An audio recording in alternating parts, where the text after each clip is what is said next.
Kevin's going to be talking about something that's so important in the modern age, so talked about, but so rarely understood. And that is mental health, or as he likes to say, emotional health, and kind of dispelling these myths, these commonly held beliefs in society that maybe aren't so true. So Kevin, thank you so much for joining me today. Really excited for you to give us this presentation that you have, because you have a really amazing presentation. So start us off here, Kevin. What will you be going over today? Yeah, thanks so much, Alex. This is going to be a lot of fun. This topic is actually something that I was going to be writing about back in 2017, and then I never got around doing it. And it's actually evolved since then. So in the last 6 years, I've come even further along this path of mental health versus emotional health. And what's the real issue going on in society with humanity? And that's what I want to talk about today, because we're struggling. It seems like, actually it doesn't seem like, it's true. Our behaviors are getting worse. People are struggling more than ever with depression and anxiety.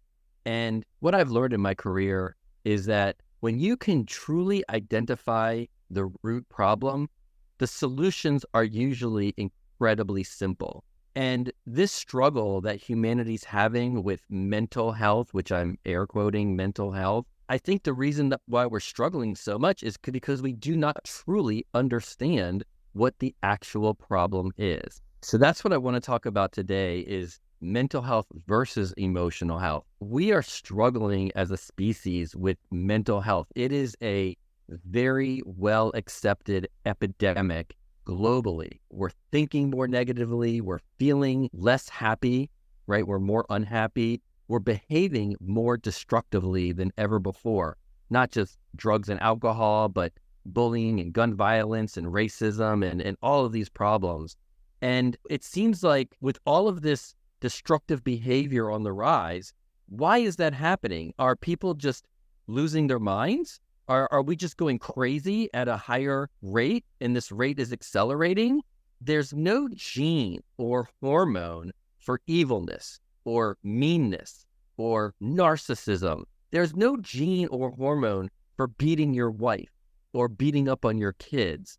There's no gene or hormone for gun violence. So what's really going on? Because we try to pin so many of these mental health issues on a gene or a moral failing. And that's what a lot of the modern psychologists, the dawn of modern psychology was back in the 19th century. Some even say the 18th century. And psychology started out of this desire to study the mind and behavior. So why are people acting the way they're acting, behaving the way they're behaving?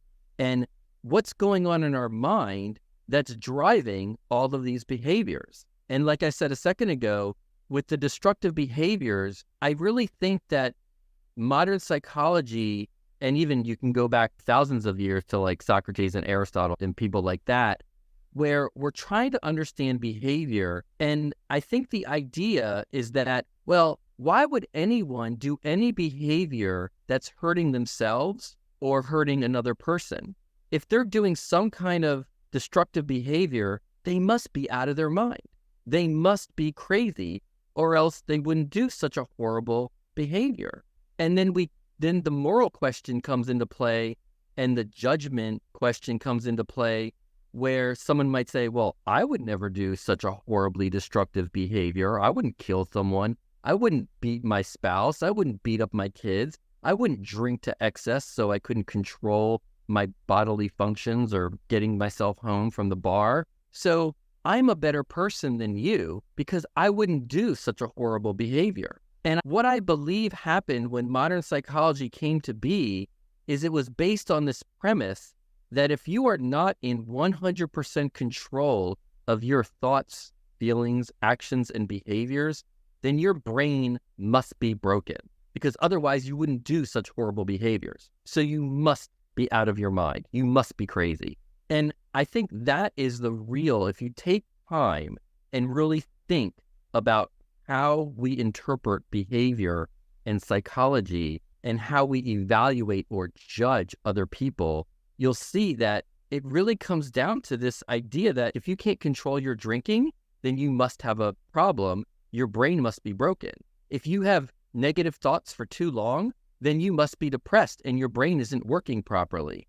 But we're missing the deeper root issue as to why. It's not just some genetic problem. In fact, the genetic component is like less than 10% of the problem. It's not a moral failing. It's not a disease like catching malaria or the flu. You don't catch alcoholism. You don't catch substance abuse. You don't catch narcissism. We're operating from this premise that you have to be in 100% control or you have a brain disorder. You have a brain disease. And I think that's where we're missing it. And I've already mentioned a lot of these behaviors. You can see this slide. These are just some of the behaviors, the destructive ones anyway, that are attributed to a mental health problem. Suicide, depression, anxiety, drugs, alcohol, eating disorders, bullying. But there are so many other destructive behaviors that are not considered to be a mental health problem, like greed or the goal for status in this world, or racism. That's not considered a mental health problem, but it's incredibly destructive. So why do some behaviors fall into a destructive, are classified as mental health, but other destructive behaviors are not classified as a mental health problem? And then we're missing the complete opposite side of the coin, which is constructive behaviors. So a constructive behavior, achieving good grades, graduation rates. This is what schools are very concerned about. Culture, engagement, wellness, productivity at a workplace, innovation in the workplace or just in your own life. These are the common kinds of behaviors that we're seeking out in schools and in businesses that are very constructive. But what I've learned over the years is that even constructive behaviors can be detrimental. And I will argue that any behavior is really just a symptom of a deeper problem. And that deeper problem is not a mental problem. It's not a consciously controlled problem. It is an emotional problem.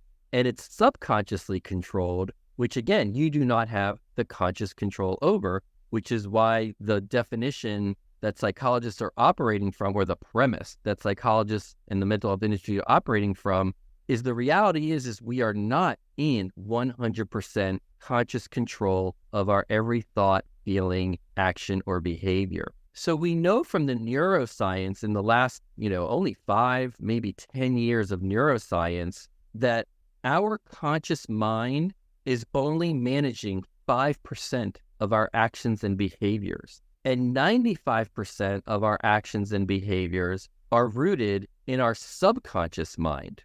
So our conscious mind is really, when you look at the brain and the anatomy of the brain and how that works, it ends up being what's happening in your frontal lobe.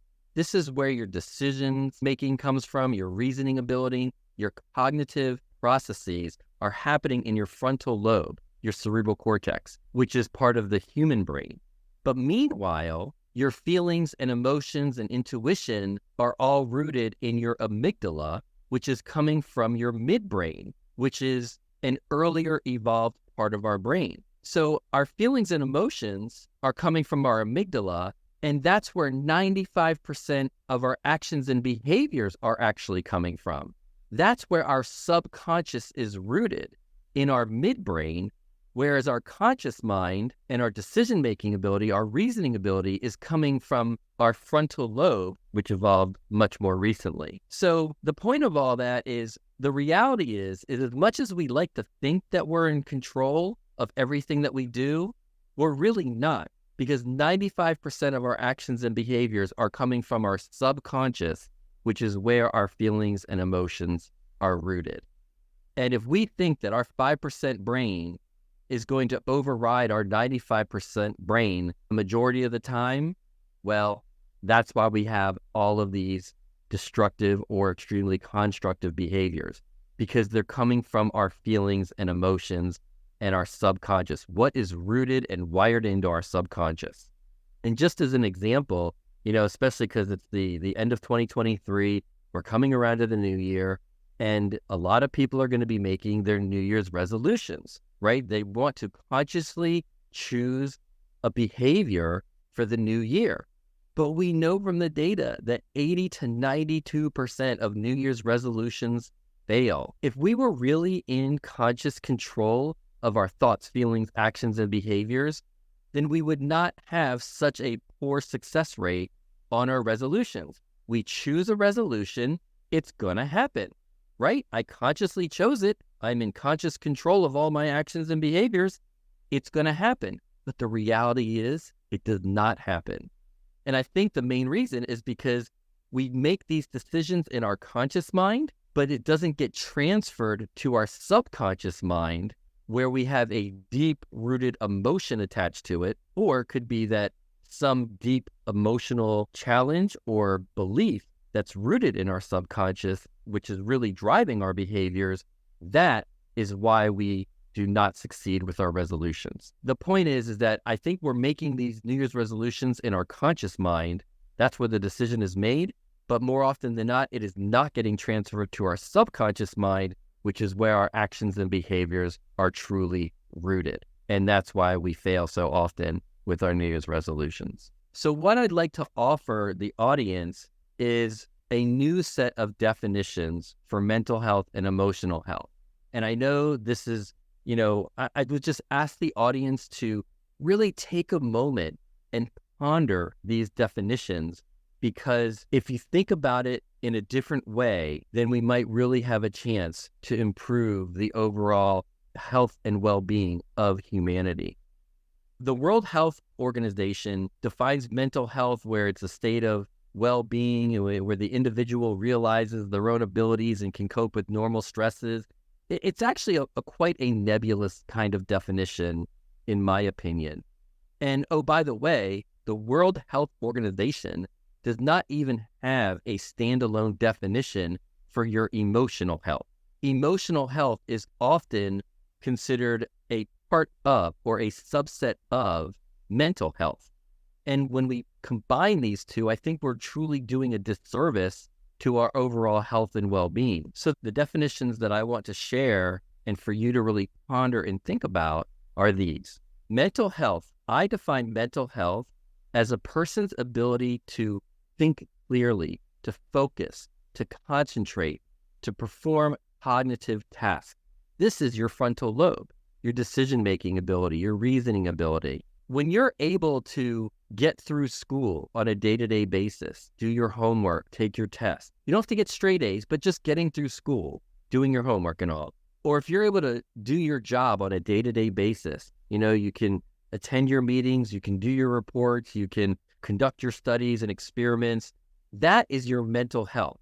You have the ability to think and concentrate and perform those tests. If you can manage your household, pay your bills, do your groceries, grocery shopping, do your laundry, cut your lawn, that's all your mental health, getting things done. But your emotional health, I define that as your ability to give and receive love, connection, and belonging. It's really your feeling ability. Now, a lot of people will define emotional health as your ability to recognize and manage your emotions. But that's actually the definition of emotional intelligence. When you have the skills to manage your emotions, that's how emotionally intelligent you are. But my question is, why are you having that emotion in the first place? And I believe that is really coming from your state of emotional health. So those are the definitions that I'm working from. And why did I come up with these definitions? Well, I think it really boils down to our basic human needs. Now, I know everybody's individual. We are all unique energies in this universe. Everybody's their own person. We all have our preferences and likes and dislikes and so on. But every human being on the planet has the same basic need. And I've listed them here for you. Maybe there's others, but this is what I've boiled it down to. The 5 physical needs, and these are actually in order of importance: air, shelter, safety, sleep, water, and food. And then there's the 1 emotional need, which is love, connection, and belonging. And I'll just say love, but when I say love, I mean love, connection, and belonging. And we all need these. In fact, every mammal has these same basic needs. And what happens when a basic need is not met? If somebody cuts off your airway, nothing else in your universe matters except getting air. And if your airway's cut off for just a couple of minutes, you're dead. That's how, and that's every human. I don't care if you're black, white, Asian, Korean, South African, Jewish, Christian, gay, straight. It doesn't matter. If you are a human being, if you are a mammal, you need air. That's it. The same thing with shelter. The rule of thumb is you can go 3 minutes without air, 3 hours without shelter, 3 days without water, and 3 weeks without food. So shelter is shelter from the environment, but it's also shelter and safety. So if you're going to be chased by a saber-toothed tiger, attacked by a neighboring tribe, that would be your safety. In today's world, there are places in the US definitely where you could get shot randomly. There's neighborhoods that are that dangerous that walking down the street, you could get shot. That is your safety. And when that is in question, you are on high alert for your physical existence. These are just a couple of examples. I listed, all 6 basic needs, but these are the examples just to give an idea of the kind of pain a person experiences when a basic need is not being met. When you go 24 hours without water, you are in a world of hurt. I mean, try going 12 hours without a drink of water, and that's going to be extremely uncomfortable. And I love this little picture that I found of a mom and her baby. The mother is ignoring her baby, and the baby is crying. The baby is reaching out. That baby is in pain, trying to get the love and attention from his mother. Because when you don't get that love that you need, it hurts. It causes real pain.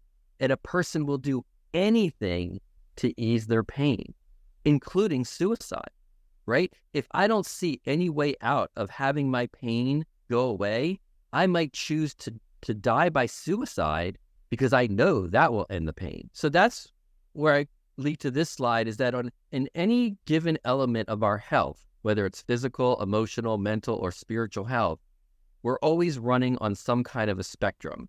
And the way I think about physical health, the spectrum I see is you're either alive or you're dead. It's really that simple. Now, I'm not saying people who are starving and don't have shelter, I'm not saying that their quality of life isn't very poor, but they're still alive. So if you are alive, then your most basic physical health needs are being met if you are alive. Because if you're dead, something was not met. And when it comes to emotional health, we run the spectrum, and it's either you are receiving the love and you're able to receive it, or you're not receiving the love and connection. And the reason I put loneliness and isolation is because those are the really common terms that we're hearing about in today's society, which is the loneliness and isolation epidemic in society. So when your emotional health needs are not being met, you're going to feel really lonely, isolated, depressed, sad. It feels terrible, and it's real pain. And I actually didn't put a slide on this, but we know from functional MRI studies that the way the brain activates, whether you're experiencing physical pain or emotional pain, your brain activates the same way. We know that. What that means is your brain doesn't know the difference between physical pain and emotional pain. All your brain knows is, I'm in pain, do something about it right now. And in the absence of having every one of your basic needs met, that's when we turn to behavior, to try and meet that need or alleviate the pain from not having that need met. I'm not sure how many people have heard this phrase that hurt people will hurt people, including themselves. So if I've been hurt by someone, now I'm talking more emotionally hurt. If I've been hurt by someone, then it's very likely that I'm going to want to hurt them back, right? It's just like if you punch me in the face, well, I'm going to want to punch you in the face. If you tell me I'm a stupid idiot, well, I'm going to tell you you're a stupid idiot. And then the insults just go back and forth because you're tearing me down. You're making me feel bad about who I am, about my value as a human being. And that's something that I've learned over the years, is how valued we feel translates to how loved we feel. And again, love is that basic human need.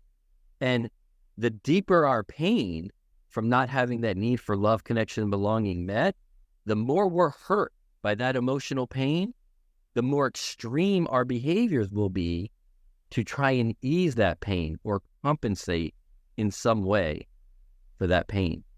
So that's what I think is really going on with human behavior, is behavior is just a symptom And the symptom is trying to alleviate your pain. And if you're alive, then it must be an emotional pain it's an emotional pain that's being created, and you're just trying to ease it in some way. And again, I'll just replay this slide from before. It's the same exact slide.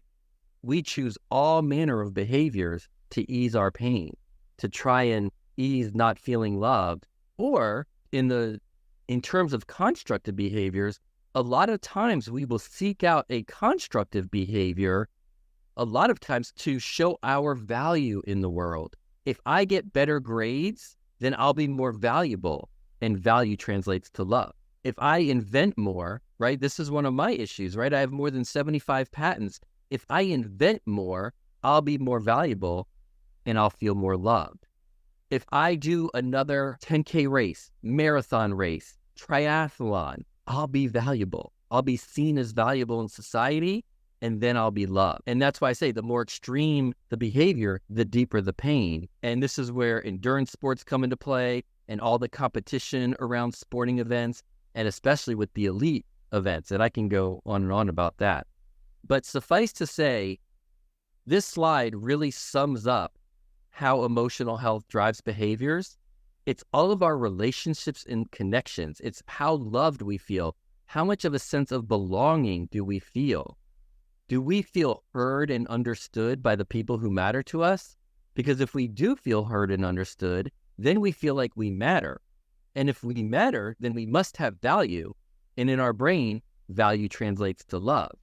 And if that's all being nurtured and our emotional health is being nurtured, then you'll see that in our behaviors, or you'll see that in your behaviors.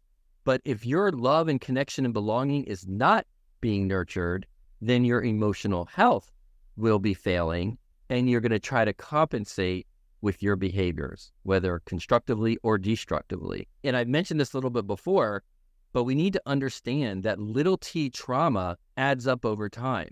So if you are there's ACEs, right? ACEs are ACE. Those are adverse childhood experiences. And those are the big T trauma, like being, hit or punched by your parent when you're a little child, or coming from a family of divorce or sexual abuse. Those are big T traumas. And with a big T trauma, they tend to be very intense events, but they don't usually happen more than once or twice or a handful of times.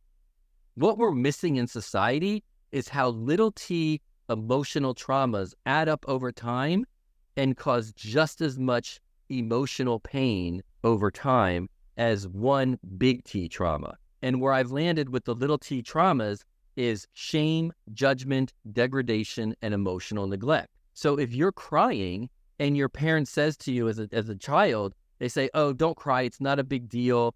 I don't know why you're crying. You shouldn't be so upset about this. It's just not worth it." That's emotional neglect. That's minimizing your emotions, which causes pain. When your emotions are not acknowledged and validated, it hurts. It says, "I don't matter." It says, "I don't have value."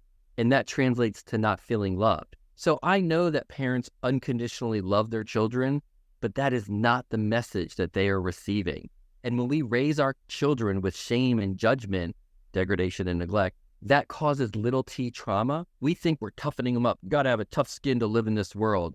But if you raise your children in emotionally healthy environments with real love and connection, where feelings are acknowledged and validated and people feel heard and understood, they will be so much more resilient to the challenges in the world, because they'll be more confident and they'll know that they have this foundation of support from other people who matter to them.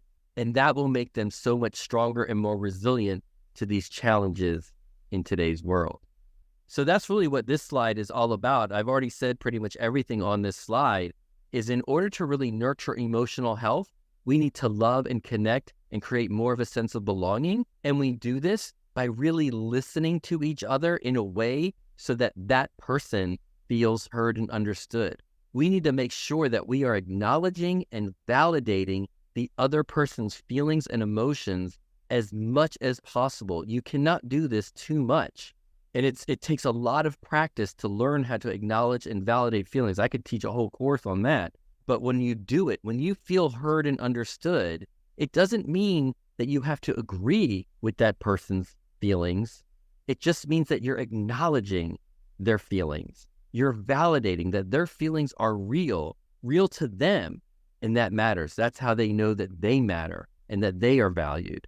And again, feeling valued equals feeling loved.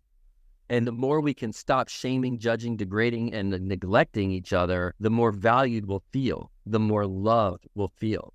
Give this a try. It's really amazing how quickly a person's behavior changes when you acknowledge or validate their feelings, or when you do not shame or judge them. I mean, one way that this is kind of a common sort of scene that you'll see in a movie or when you hear about gangs is, don't disrespect me, even with parents and kids or teachers and students. Don't you disrespect me, because when you're disrespecting someone, you're devaluing them. That triggers them, and now they're not feeling love. And that hurts. And it reminds them subconsciously, reminds them of a time when they were young, when they didn't feel valued, when they didn't feel loved, and then everything just unravels from there. That's how important feeling valued is. And when you are valued, when you do feel loved, you're happy, right? And happy people do good things. And we know from the research, and it's not just from the Harvard study that's been going on since 1938, but we know from the Blue Zone book, there are enough sources to know that connection is the key to happiness. Love, connection, and belonging. Because when we feel heard and understood, we know that we matter, which means we feel valued, which means we feel loved. So this is all what gets wired into our subconscious, and that's where our behaviors are coming from. So that's really the message that I want to get, is that all this connection and love, it's not woo-woo, it's real. There's literally a hormone designed to help us love and connect. It's oxytocin. And when you love and connect, this is why you can get, quote, addicted to love, right? You know that song? Because it feels so good. It makes you happy. And when your emotional health is nurtured and you're happy, your behaviors naturally translate to more constructive without being extreme. So that's why I think that our real problem in humanity and society is not our mental health. It's not our conscious thinking ability. It's how we feel. It's how connected we are. So when we can nurture our emotional health and connect, that is when humanity will be truly successful and thrive. Wow, Kevin, that was really, really amazing. I wrote down a ton of notes during that, and I felt connection, just you even talking about these, because these are things that I think all of us, right, deal with, think about, but like I said, isn't talked about and isn't articulated in this way often. So I really appreciate you going into all that. Some of the things that I wrote down I wanted to ask you about were, how does our self-esteem, you hear this word self-esteem play into this, right? And a lot of people are suffering from a lack of self-esteem, or they think self-esteem means that I have a giant ego, right? Oh, those are two things now. Okay, yep. So help me understand that a little bit more. How does self-esteem play into that? Because one of the other things that you said was societal issues are being blamed on individuals, right? We live in a society and we're so individualistic as Americans or culture that we don't have community. We're all atomized. We're all working from home, or we weren't raised in a certain way. And so we don't have the language to communicate on this other level. And so we start to blame those things on ourselves. And like you said, they start to get ingrained in our unconscious, and we really start to identify with them on a very deep level. Yeah, totally. And we start to say, this is who I am. Instead, we wrap our identity around it. Yeah. So I wrote those down so I won't forget those 3 different questions. But I'm going to start with the individualistic part first, because this goes back to what I'm really trying to hit home with this whole understanding around emotional health and love is value. What do we value as human beings, as societies, as different cultures around the world? What do we value? Because again, value translates to love. So what we have come to value, especially since like the Industrial Revolution, is we value individualism. If I don't need help from anyone else, I have more value. And if I have value, I'll be loved. And love is a basic need. But we got that wrong, because for the past 200,000 years, and even before that, because 200,000 years is Homo sapiens, but there were Homo erectus and back before that. And as I said in the presentation, this is all really mammalian. It's because we have our reptile brain, our mammalian brain, and our human brain. But all of our subconscious and feelings and emotions is rooted in our mammalian brain, our midbrain. So we are valuing individualism, but what got us to this point, to 2023, or the Industrial Revolution, what got us there is working together. So our value system is all mixed up. And now what we value more than anything, well, we value individualism, but what we value, the highest things that we value now are money, power, and status, right? We don't value love, connection, empathy, compassion. We say it, but it's just lip service. We don't do it. What we really do, our actions, right? Our behaviors are toward money, power, and status. Now it's even like, it used to be education status, social status. Are you part of the elite upper crust of Manhattan society or London society? Or are you a peasant? Are you a farm worker?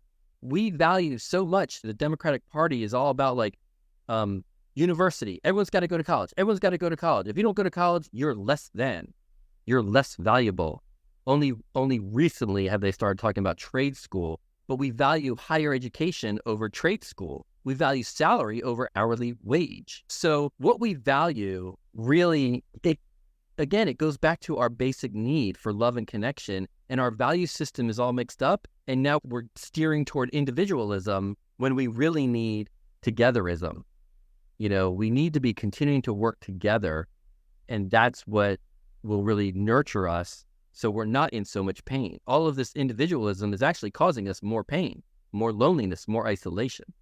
I love your question about self-esteem because I've thought a lot about that, and that's part of how I got into this whole thing in the first place, like 22, 23 years ago. Self-esteem is another epidemic. It's been going on for a really long time. Personally, I noticed that I kept dating women with low self-esteem, and it was driving me crazy. And I'm like trying to figure out, like, why do I keep going after these women with low self-esteem? And then I keep breaking up with them, and lo and behold, it took me about 15 years to figure out that I actually had low self-esteem.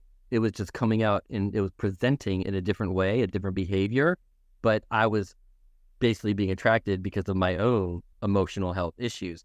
But the way I think self-esteem works out, you can't just give someone self-esteem, right? So here's my theory on how self-esteem develops. When you do something well in life, you get a good grade on a test, you go in the potty all by yourself, you put all the blocks together in a stack, you score a goal, it builds your self-esteem. You feel more confident with who you are. I did this hard task, I accomplished it, I feel good about myself. And you've got this support network, hopefully, around you, and you all celebrate together. But what happens if you fail at one of these tests? If you don't go in the potty, you go in your pants. If the blocks fall, if you don't score a goal, if you get a C, a D, or an F on a test, you feel bad about yourself and your self-esteem lowers. But hopefully you have a support network, connections, relationships, a sense of belonging somewhere. Hopefully you have a support network that can pick you up from that challenge. Unfortunately, too many people do not have that support network, so their self-esteem continues to stay low or get worse. A parent or a teacher might say, I don't even know why you tried to score a goal in that game. You're not a good soccer player. You're not good enough to do that. You're not smart enough to get that grade. You're never going to amount to anything. How many teachers actually say that to students? I hear about stories all the time. And if nobody's there to support you when you fail, your self-esteem, you're never going to be trying the hard things because it feels so bad, judged by society, right? Judgment, shame by society. It feels so bad to fail. I'm not going near that again. So then you don't keep trying the hard things and you don't accomplish the hard things. So you don't build your self-esteem and you just stay low and it hurts. So that's what I'd say about self-esteem. Any thoughts about that? These psychological concepts are very tricky, right? And in some ways, or they seem to be that way, because we want to build our self-esteem through our accomplishments, but are we overcompensating? And are we trying to overcome this feeling of wanting to be accepted by mom and dad by getting the A+? Right. But there is this element of, well, how can I have self-esteem if I'm sitting on the couch eating Cheetos, right? And that is obviously something I know. So this is where, at least for me, I start to almost want to get away from the self-reflection or analyzing my behavior. And instead, this is where I'm like, we should be living in a culture, we should be living in a society where it doesn't come down to the atomized individual who's outside of it and who's never had these things. And it's on them, again, an individualistic approach to pick yourself up by your bootstraps. I know you've never experienced love, connection, and belonging in your entire life, but you should get there by yourself. You know what I mean? And like, there's no place to interface with that, or there's no system or role model or society, like I said, place that you could go to experience these things. That's why you need that sense of belonging. You need that connection. This is why, and what you said a second ago, like I should be able to pick myself up by my bootstraps and I should be able to figure this out on my own. This is why the self-help industry fails so often. Maybe that approach worked for you, but it's not working for me. Maybe getting up at 4 a.m. and doing an ice bath and running 6 miles and meditating for 45 minutes. Maybe that works for you, but what if that doesn't work for me? All of these tactics, and this is what the psychology industry still, the mental health industry still focuses on. This is what the psychology industry, the mental health industry still focuses on, is fixing you. But until we put air in the tire for emotional health, it doesn't matter how many things you do for yourself, it's never going to compensate for the flat emotional health tire. And the reason I bring up the tire analogy is because I see wellness like the 4 tires on a car. There's physical, mental, emotional, and spiritual. And my definitions for mental, emotional, and spiritual are very different than what the rest of society uses. But you can't just inflate one tire and think you're well, right? You can't just put all the air in the physical health tire. Trust me, I'm an Ironman triathlete. You cannot exercise away your emotional pain. It doesn't work. We cannot continue to try and have a physical solution for an emotional problem. This is why the mental health industry failed. They think you can think your way and control your way through everything, and this is why it continues to fail.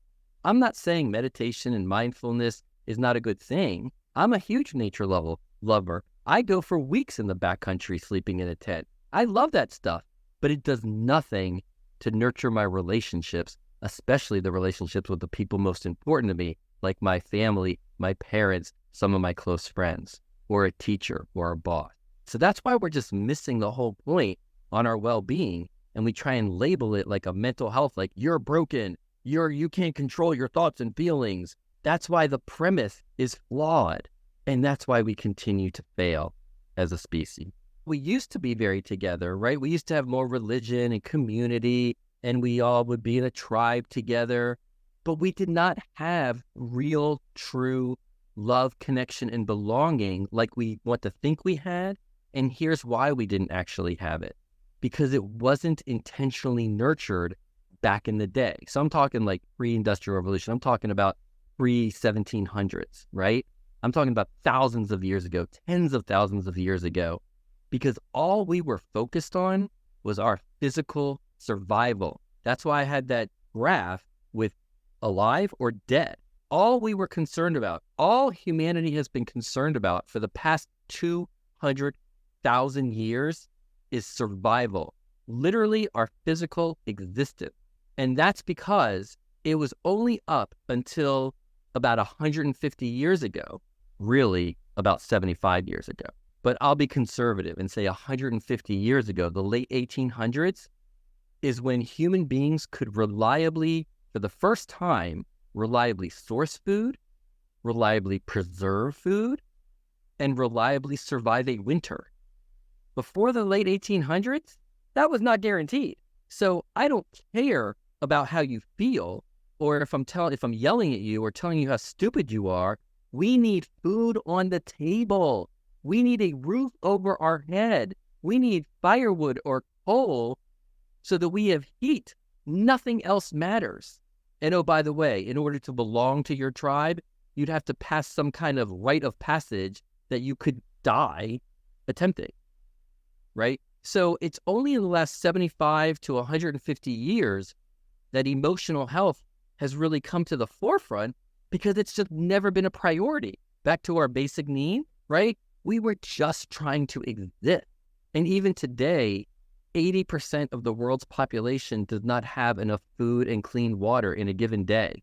But it's those 20% that do, that are focusing on power, money, and status, that are hurting the rest of the population. Humanity currently makes enough food to feed 1.5 times the amount of people on the planet, but only 20% of the people are getting that food. Crazy, right? Yeah, it is crazy. And like you said, I think a lot of people, this topic is a new topic that people are dealing with. Can't look back and ask your parents about this, because what I see a lot in parental relationships is every parent loves their child unconditionally, right? But they are who they are, right? They can't control a lot of their things. Essentially what happened was their parents before them maybe wanted to give them a better life than they had. So the person that they become is a different person than their parent, right? And then they raise their kids in a different way, or give those kids the things that they didn't have when they were growing up. And so their kids are fundamentally different. And so these parents look at their children, they say, these people are nothing like me, right? Or I don't relate to them. Well, this is that moral judgment again.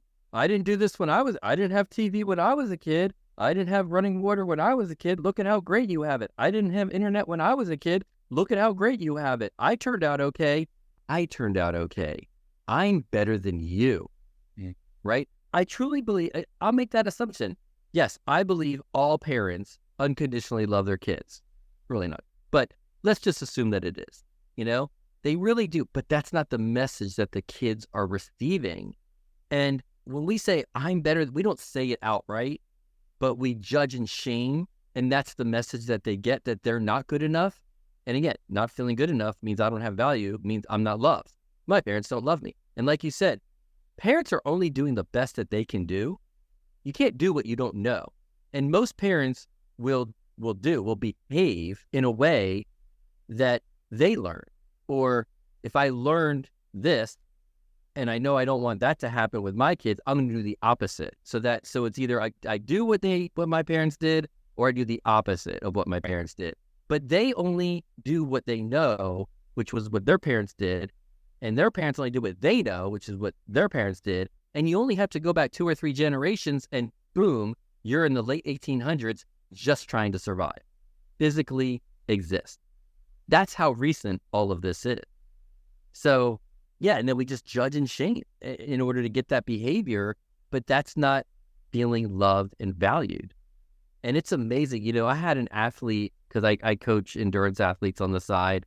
I had an athlete once who was just butting heads and arguing with her husband on a daily basis, like the screaming, bloody murder kind of arguments. It wasn't physical, but it was getting close to physical. And with 2 kids in the house, they'd be having these massive arguments in front of the kids. And the husband's like, you got this race. I'm not taking care of the kids this weekend. You always go off to these races, and I have to take care of the kids. I'm not doing it. They're his kids, by the way. But let's just put that aside. I'm not taking care of the kids because you always go to these races. And it was like this big issue, like she had this big event planned. Well, a day or so later, she's on the phone with her mom, and her mom is like coming down on the husband, like, oh, he doesn't do this, he doesn't do that, whatever was going on. But the mother actually had some of the information wrong.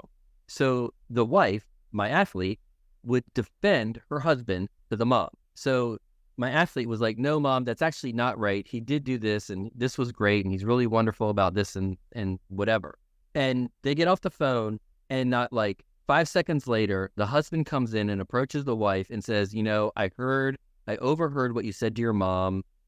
I really appreciate how you defended me. And, I know you got this race this weekend. Go to your race. Have a great time. I've got the kids. Don't even think twice about it. It's going to be awesome. We got it covered. That's how quick behavior can change when you feel valued, loved, and connected. And that's what I'm just trying to get across. Well, there's so many aha moments. There's so many great takeaways from your presentation and this. So I just really want to thank you, Kevin, for your time today. We're definitely going to have to do this again. I'm going to rewatch this back because while you're going, man, and like I said, it was just an aha moment. I'm like, wow, that makes so much sense. And this conversation is just so needed in the modern age.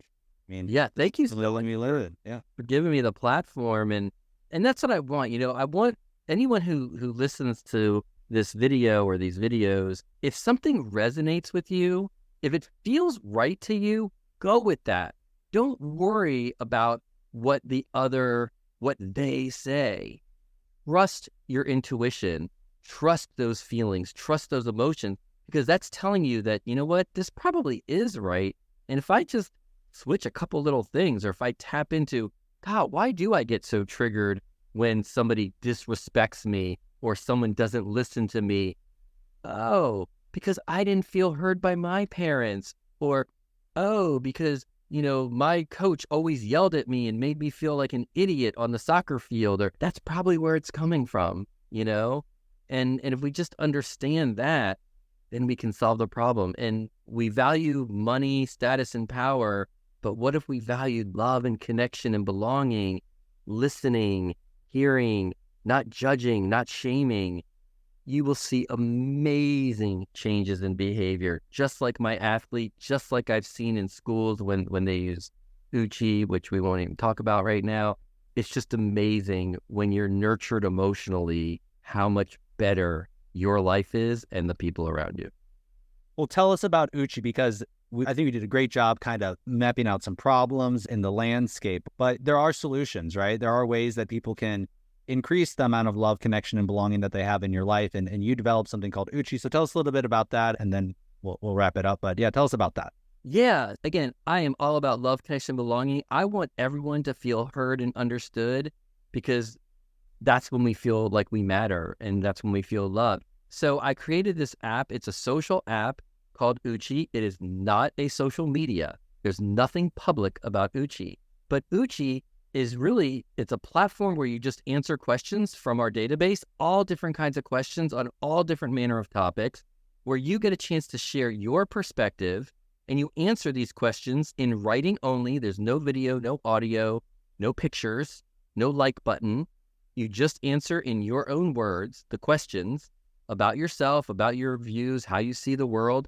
And the key elements of Uchi are only your Uchi friends can read your answers, and they can only read your answer if they've already answered that question first. So you have to contribute in order to consume, which is the opposite of social media, right? You can consume all day long on social media and never contribute anything. But how can you really have a connection if both parties aren't sharing?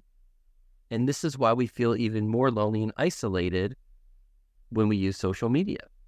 We see what everyone else is doing. We make up all these stories. I'm not doing it. I must not be very good. I'm a bad person. So Uchi's all about just sharing your perspective, feeling heard by the people who matter to you. It's free. I encourage you to give it a try, invite a couple of your friends, and have a good time and feel the connection. Yeah, I'm a big fan of Uchi and everything that you're doing, Kevin, because I think it's just so important. So thank you so much for taking the time today to do this. We're definitely have to do it again soon.